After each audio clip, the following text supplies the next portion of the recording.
Hello guys. അപ്പോൾ ഇന്നൊരു special video ആണ്.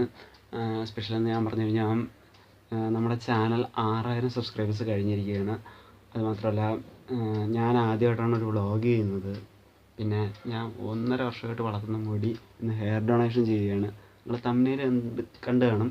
ഇതൊരു ഹെയർ ഡൊണേഷൻ വ്ളോഗായിട്ടാണ് ഇത് ചെയ്യുന്നത്. അപ്പോൾ ഇതൊരു പരീക്ഷണമാണ്. ഞാൻ നേരത്തെ പറഞ്ഞ കണക്ക് ആദ്യമായിട്ടാണ് ഒരു വ്ളോഗ് ചെയ്യുന്നത്. അപ്പോൾ അതിൻ്റേതായ മിസ്റ്റേക്കുകൾ എന്തായാലും കാണും. നിങ്ങൾ കൊള്ളാമെങ്കിൽ കൊള്ളാമെന്ന് പറഞ്ഞു, കൊള്ളൂലെങ്കിൽ കൊള്ളൂലെന്ന് തന്നെ പറഞ്ഞാൽ മതി. ഇനി മേലെ ആവർത്തിക്കത്തില്ല. ഓക്കെ, അപ്പോൾ നമുക്ക് അധികം ഇൻട്രൊഡക്ഷൻ പറഞ്ഞ സമയങ്ങളാണ്, നേരെ വീഡിയോയിലേക്ക് പോകാം. ഈ വീഡിയോ ഒരു 4 സെക്ഷനായിട്ടാണ് ഞാൻ ചെയ്യാൻ ഉദ്ദേശിക്കുന്നത്.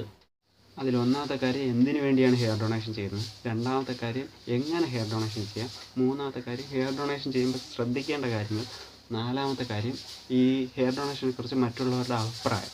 അതിലൊന്നാമത്തെ കാര്യമാണ് പറയുന്നത് എന്തിനു വേണ്ടിയാണ് ഹെയർ ഡൊണേഷൻ ചെയ്യുന്നത്. ഇപ്പോൾ എല്ലാവർക്കും അറിയാം, ക്യാൻസർ പേഷ്യൻസ് കീമോ ചെയ്യുമ്പോൾ സൈഡ് എഫക്റ്റ് കാരണം മുടിയെല്ലാം നഷ്ടപ്പെടും. അപ്പോൾ അവർക്ക് വേണ്ടിയിട്ടാണ് നമ്മൾ ഈ ഹെയർ ഡൊണേഷൻ ചെയ്യുന്നത്. അതായത് അവർക്ക് ഫ്രീ ആയിട്ടൊക്കെ വിഗ് ഉണ്ടാക്കാൻ വേണ്ടിയിട്ട് കാശുള്ളവരത്തിൽ നിന്നൊക്കെ മേടിച്ച് വയ്ക്കും. അപ്പോൾ ഈ പാവങ്ങൾക്ക് സഹായിക്കാൻ വേണ്ടിയിട്ട് കുറേ ഏജൻസ് ഉണ്ട്. അപ്പോൾ അവർക്ക് വിഗ് ഉണ്ടാക്കണമെങ്കിൽ നമ്മളെപ്പോലുള്ള കുറേ പേര് ഫ്രീ ആയിട്ട് ഹെയർ ഡൊണേഷൻ ചെയ്യണം. അപ്പോൾ അവരിതെല്ലാം കൂടെ കളക്ട് ചെയ്ത് ഒരു 4 പേരുടെ മുടിയെങ്കിലും കളക്ട് ചെയ്യുമ്പോഴായിരിക്കും ഒരു വിഗ് ഉണ്ടാക്കാൻ പറ്റുന്നത്. അപ്പോൾ അവരെ സഹായിക്കാൻ വേണ്ടിയിട്ടാണ് നമ്മൾ ഈ ഹെയർ ഡൊണേഷൻ ചെയ്യുക. ഓക്കെ, രണ്ടാമത്തെ കാര്യം എന്ന് പറയുമ്പോഴത്തേക്കും എങ്ങനെ ഹെയർ ഡൊണേഷൻ ചെയ്യാമെന്നാണ്. എങ്ങനെയെന്ന് പറയുമ്പോഴത്തേക്കും ആദ്യം നമുക്ക് വേണ്ടത് മിനിമം 12 ഇഞ്ചുള്ള മുടിയാണ്. 12 ഇഞ്ച് എന്ന് പറയുമ്പോൾ സെൻറ്റിമീറ്ററിൽ ഒരു 30 ഒക്കെ വേണം. ചിലർ 25 സെൻറ്റിമീറ്റർ പറയുന്നവരുണ്ട്. ഒരു 30 സ്റ്റാൻഡേർഡ്. അപ്പോൾ 30 സെൻറ്റിമീറ്ററുള്ള മുടി ഇത് കണക്ക് നമ്മൾ ഹെയർ ഡൊണേഷൻ ചെയ്യുന്നതിന് തലേന്ന് നല്ല രീതിയിൽ വാഷ് ചെയ്ത് ഹെയർ ഡൊണേഷൻ ചെയ്യുന്നതിന് മുമ്പായിട്ട് ഷാമ്പൂ ഒക്കെ ഇട്ടിട്ട് വാഷ് ചെയ്യണം. എന്തിനാണെന്ന് വെച്ച് കഴിഞ്ഞാൽ അതിൽ ഓയിൽ കണ്ടൻറ്റ് പാടില്ലെന്നാണ് അവർ പറയുന്നത്. ഓയിൽ കണ്ടൻറ്റ് ഇല്ലാതെ ഫുള്ളായിട്ട് വാഷൊക്കെ ചെയ്ത് കുളിച്ച് ഓക്കെ. അപ്പോൾ ഷാമ്പൂ ഒക്കെ ഇട്ട് വാഷ് ചെയ്തതിന് ശേഷം നമ്മൾ നേരെ പോകാനുള്ളത് ബാർബർ ഷോപ്പിലോട്ടാണ്. അല്ലെങ്കിൽ സ്വന്തമായിട്ട് അറിയാവുന്നവർ സ്വന്തമായിട്ട് തന്നെ വെട്ടിക്കോ. എങ്ങനെയാണ് വെട്ടേണ്ടതെന്ന് വെച്ച് കഴിഞ്ഞാൽ നമ്മൾ ഈ മുടിയെല്ലാം കൂടെ സെറ്റായിട്ട് ഇങ്ങനെ പിടിച്ചിട്ട് ഇവിടെയായിട്ട് റബ്ബർ ബാൻഡ് ഇടുക. കറക്റ്റ് 12 ഇഞ്ച് ഉണ്ടോയെന്ന്, അല്ല 30 സെൻറ്റിമീറ്റർ ഉണ്ടോയെന്ന് നോക്കിയിട്ട് ഇവിടെയായിട്ട് റബ്ബർ ബാൻഡ് ഇട്ടിട്ട് ഇവിടെ ആയിട്ട് വെട്ടുക. അതായത് ഈ റബ്ബർ ബാൻഡ് ഇട്ട മുടി ഒരു സെറ്റായിട്ട് വരുന്ന രീതിയിൽ വെട്ടുക. ഗേൾസ് ആണെങ്കിൽ ഗേൾസ് ബാക്കിൽ നിന്നായിരിക്കും മുടി മിക്കവാറും ഹെയർ ഡൊണേഷൻ ചെയ്യുക. അപ്പോൾ അവർ ഇത് കണക്ക് ഇവിടെ ഈ ബാക്ക് സൈഡിൽ ഇത് കണക്ക് കിട്ടിയിട്ട് റബ്ബർ ബാൻഡ് ഇങ്ങനെ വെച്ച് കട്ട് ചെയ്യുക. നമ്മൾ ബോയ്സ് ആകുമ്പോഴത്തേക്കും പലയിടത്തു നിന്ന് എടുക്കേണ്ടി വരും. ഇങ്ങനെ ഒരു സെറ്റ് അങ്ങനെ മാക്സിമം കുറേ ഒരു എമൗണ്ട് തന്നെ കിട്ടും കറക്റ്റായിട്ടുള്ള. അപ്പോൾ എടുത്ത ഈ സെറ്റായിട്ടുള്ള മുടിയെല്ലാം കൂടെ കവറിനകത്ത് ഇടുക. നല്ല വൃത്തിയുള്ളൊരു പ്ലാസ്റ്റിക് കവറിനകത്തോ ഇങ്ങനെ ഇട്ടിട്ട് ബോക്സിനകത്ത് പാക്ക് ചെയ്ത് അഡ്രസ്സൊക്കെ എഴുതി ഒരു ഇടത്തോട്ട് കൊറിയർ അയച്ചു കൊടുക്കുകയാണ് വേണ്ടത്. ഞാൻ ഇത് ചെയ്യുന്നതെന്ന് പറയുമ്പോൾ ഫേസ്ബുക്കിൽ ഉള്ള ഒരു കേരള ഹെയർ ഡൊണേഷൻ എന്ന് പറഞ്ഞുകൊണ്ട് ഹെയർ ബാങ്ക് എന്ന് പറയുന്ന ഒരു സംഘടനയ്ക്ക് വേണ്ടിയിട്ടാണ് ഞാൻ ഇത് ചെയ്യുന്നത്. നിങ്ങൾക്ക് വേണമെങ്കിൽ ഞാൻ അതിൻ്റെ ലിങ്ക് ഡിസ്ക്രിപ്ഷനിൽ ഇട്ടേക്കാം. ഓക്കെ, അപ്പോൾ ഇതാണ് എങ്ങനെയാണ് ഇത് ഹെയർ ഡൊണേഷൻ ചെയ്യേണ്ടതെന്നുള്ളതിൻ്റെ ഒരു അത് കഴിയുമ്പോഴത്തേക്കും ഇനി അടുത്ത മൂന്നാമത്തെ ടോപ്പിക് എന്ന് പറയുമ്പോഴത്തേക്കും ശ്രദ്ധിക്കേണ്ട കാര്യങ്ങൾ. ഹെയർ ഡൊണേഷൻ ചെയ്യുമ്പോൾ ശ്രദ്ധിക്കാനുള്ള കാര്യങ്ങൾ. ഓക്കെ, അപ്പോൾ ക്ലിയർ ആണെന്ന് വിശ്വസിക്കുന്നു. ഇത് കഴിഞ്ഞിട്ട് നമ്മൾ നാലാമതായിട്ട് നോക്കാൻ പോകുന്നത് ഇതിനെക്കുറിച്ച് ബാക്കിയുള്ളവരുടെ അഭിപ്രായങ്ങളാണ്. അപ്പോൾ ഇതിനെക്കുറിച്ച് 4 ടൈപ്പ് അഭിപ്രായം ഞാൻ കേട്ടിട്ടുണ്ട്. ഒന്നാമത്തേന്ന് പറയുമ്പോഴത്തേക്ക് ഇതൊക്കെ ഈ സെലിബ്രിറ്റീസൊക്കെ ചുമ്മാ പബ്ലിസിറ്റിക്ക് വേണ്ടി ചെയ്യുന്ന ചീപ്പ് ഷോ ഓഫ് ആണെന്ന് പറയുന്നവരുണ്ട്. രണ്ടാമത്തേന്ന് പറയുമ്പോൾ ഇതൊരു നല്ല കാര്യമാണെന്ന് പറയുന്നവരുണ്ട്.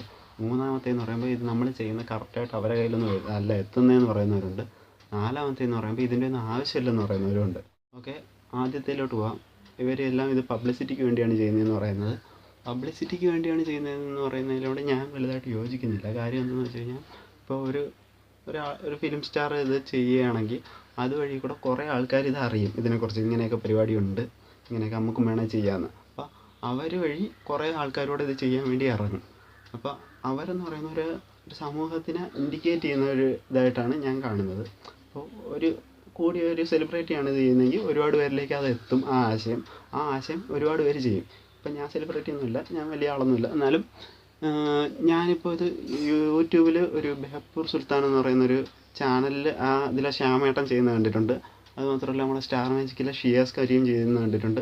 അപ്പോൾ ഇവരൊക്കെ ചെയ്തുകൊണ്ടാണ് ഞാനും ഒന്ന് ചെയ്യാൻ വേണ്ടി ഇറങ്ങിയത്.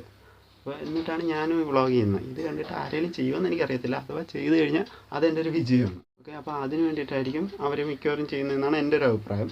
രണ്ടാമത്തെ കേസ് നോക്കാം. രണ്ടാമത്തെ കേസ് എന്ന് പറയുമ്പോൾ ഇതൊരു നല്ല കാര്യമാണെന്ന് പറയുന്നവർ. നല്ല കാര്യമാണെങ്കിൽ നിങ്ങളും ചെയ്യുക, നിങ്ങൾ സപ്പോർട്ട് ചെയ്യുക. നിങ്ങൾ കണക്ക് നിങ്ങളെക്കൊണ്ട് പറ്റുകയാണെങ്കിൽ നിങ്ങൾ ഹെയർ ഡൊണേഷൻ ചെയ്യണമെന്നാണ് എൻ്റെ ഒരു അഭിപ്രായം. അടുത്ത നമുക്ക് മൂന്നാമത്തെ കാര്യത്തിലേക്ക് കേൾക്കാം.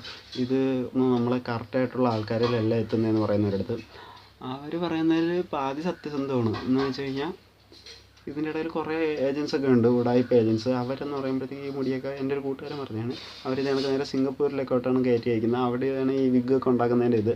അവിടെ നിന്ന് പോയിട്ട് നല്ല പൈസയ്ക്കാണ് ഓരോരോ കമ്പനികളിൽ വന്നിരുന്നത്. അവിടെ നിന്ന് നല്ല പൈസയ്ക്കാണ് ഇത് വിൽക്കുന്നതെന്നാണ് പറഞ്ഞത്. അല്ലാതെ നമ്മൾ കൊടുക്കുന്ന മുടിയും ഇത് കണക്ക് അവിടെയാണ് പോകുന്നത്, അല്ലാതെ ഫ്രീ ആയിട്ടൊന്നും അല്ല ആളുകൾക്ക് കൊടുക്കുന്നതെന്നാണ് അറിയുന്നത്. അത് നമ്മൾ കൊടുക്കുന്ന ഏജൻറ്റിനെ ഒന്ന് ഇത് ചെയ്താൽ മതി, വെരിഫൈ ചെയ്താൽ മതി. അയാൾ ഇത് കണക്ക് ഒറിജിനലായിട്ട് പാവങ്ങളെ തന്നെയാണോ സഹായിക്കുന്നതെന്നൊന്ന് വെരിഫൈ ചെയ്തിട്ട് മാത്രം കൊടുക്കുക.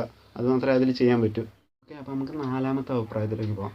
നാലാമത്തെ ആളുകളുടെ അഭിപ്രായം എന്ന് പറയുന്നത് ഇതിൻ്റെ ഒന്നും ആവശ്യമില്ല എന്നാണ്. അത് അവരെന്തുകൊണ്ടാണ് അത് പറയുന്നതെന്ന് വെച്ച് കഴിഞ്ഞാൽ, ഇപ്പോൾ ഒരാൾ ഇത് കണക്ക് ക്യാൻസർ വന്ന് കീമോ ചെയ്ത് മുടി പോയെന്ന് വിചാരിച്ചു, അവരങ്ങനെ ജീവിക്കണം. അതായത് അവർ ഈ മുടിയില്ലെന്ന് പറഞ്ഞ് പേടിച്ച് വിഗ്ഗൊന്നും വെച്ച് ജീവിക്കരുത്, അവർ കൂളായിട്ട് തന്നെ ജീവിക്കണമെന്നാണ് അവരുടെ ഒരു അഭിപ്രായം. അതിനോട് ഞാൻ യോജിക്കുന്നുണ്ട്. പക്ഷേ 2 ടൈപ്പ് ആൾക്കാരുണ്ട്. അവരെന്ന് പറയുമ്പോഴത്തേക്കും ചിലർക്കാണെങ്കിൽ ഈ മുടി പോയാലും ഒരു കുഴപ്പമില്ല. അതായത് എൻ്റെ കൂട്ടുകാരൊക്കെ ഉണ്ട്, അവർക്ക് ഈ 2-3 മുടിയൊക്കെ കൊഴിയുമ്പോഴത്തേക്ക് അവർ വിചാരിക്കും അയ്യോ കഷണ്ടിയാവും, അങ്ങനെയൊക്കെ പേടിച്ച് ജീവിക്കുന്നവരുമുണ്ട്. അത് പോട്ടെന്ന് പറഞ്ഞ് ജീവിക്കുന്നവരുണ്ട് എൻ്റെ പരിചയത്തിൽ. അപ്പോൾ അവർ ഈ രണ്ടാമത് പറഞ്ഞ ടീംസിനാണ് ഇതാണെങ്കിൽ മുടി പോകണമെങ്കിൽ അവർ കൂളായിട്ട് തന്നെ ഇരിക്കും. മറ്റവർക്കാണെങ്കിൽ ഇതാണെങ്കിൽ ഒരു കോംപ്ലക്സ് ആയിരിക്കും, ബാക്കിയുള്ളവരൊക്കെ ഫേസ് ചെയ്യാൻ വേണ്ടിയിട്ട്. മുടിയൊക്കെ പോയി മുട്ടയടിച്ച് നമ്മൾ ചിലപ്പോൾ എല്ലാവരും സെൻറ്റിയൊക്കെ അടിക്കുമോ, സഹതാപമൊക്കെ തോന്നുമോ, അങ്ങനെയൊക്കെ ഒരു ഇതായിട്ട് അവരൊരു കോംപ്ലക്സ് കണക്കായിരിക്കും പിന്നെ ജീവിക്കാൻ വേണം. അപ്പോൾ അവരെയൊക്കെ ഹെൽപ്പ് ചെയ്യാൻ വേണ്ടിയിട്ടാണ് നമ്മൾ വിഗ്ഗൊക്കെ ഉണ്ടാക്കാൻ വേണ്ടി ഈ ഹെയർ ഡൊണേഷൻ ചെയ്യുക. അപ്പോൾ 2 കൂട്ടരും കുറ്റം പറഞ്ഞിട്ട് കാര്യമൊന്നുമില്ല. അത് 2 പേരുടെയും ഒരു ക്യാരക്ടർ കണക്കാണ് 2 കൂട്ടരുടെയും. ചിലർക്ക് കൂൾ മൈൻഡായിട്ട് തന്നെ ജീവിക്കാൻ പറ്റും, ചിലർ ഇത് കണക്ക് കോംപ്ലക്സ് കാണും. പക്ഷേ അവരെയും കുറ്റം പറഞ്ഞിട്ട് കാര്യമില്ല, അവരങ്ങനെയാണ് അവരുടെ ക്യാരക്ടർ. അപ്പോൾ പറച്ചിലെല്ലാം കഴിഞ്ഞു, ഇനി ചെയ്ത്താണ് നമ്മൾ പോയി ഹെയർ ഡൊണേഷൻ ചെയ്യാൻ പോവുകയാണ്. അപ്പോൾ എന്തെങ്കിലും വ്ളോഗ് ആദ്യമായിട്ടാണ് ചെയ്തത്, അതിൻ്റെ മിസ്റ്റേക്ക് എന്തെങ്കിലും കാണും. ഉറപ്പായിട്ട് നിങ്ങൾ മിസ്റ്റേക്ക് എന്താണെന്ന് പറഞ്ഞാൽ അത് വേണമെങ്കിൽ അടുത്ത തവണ നമുക്ക് പരിഹരിക്കാം. അപ്പോൾ ഇത്രയും നേരം എന്നെ സഹിച്ചിരുന്നതിന് നന്ദി. എന്തെങ്കിലും പറയാൻ വിട്ടുപോയിട്ടുണ്ടോ എന്ന് അറിയത്തില്ല, പറഞ്ഞാൽ എന്തെങ്കിലും മിസ്റ്റേക്ക് ഉണ്ടോ എന്ന് അറിയത്തില്ല. എന്തായാലും നമുക്ക് ബാക്കി ഹെയർ ഡൊണേഷൻ ചെയ്യുന്നതായിട്ട് കാണിക്കാം.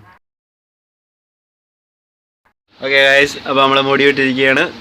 സാധനം കയ്യിലുണ്ട്. ഇനി ഇത് പാക്ക് ചെയ്യുക, കവറിനകത്ത് ഇടുക, പാക്ക് ചെയ്യുക, എന്നിട്ട് കൊറിയർ അയക്കാൻ പോവുകയാണ്. ഇപ്പോൾ കഴിഞ്ഞിട്ടുണ്ട്.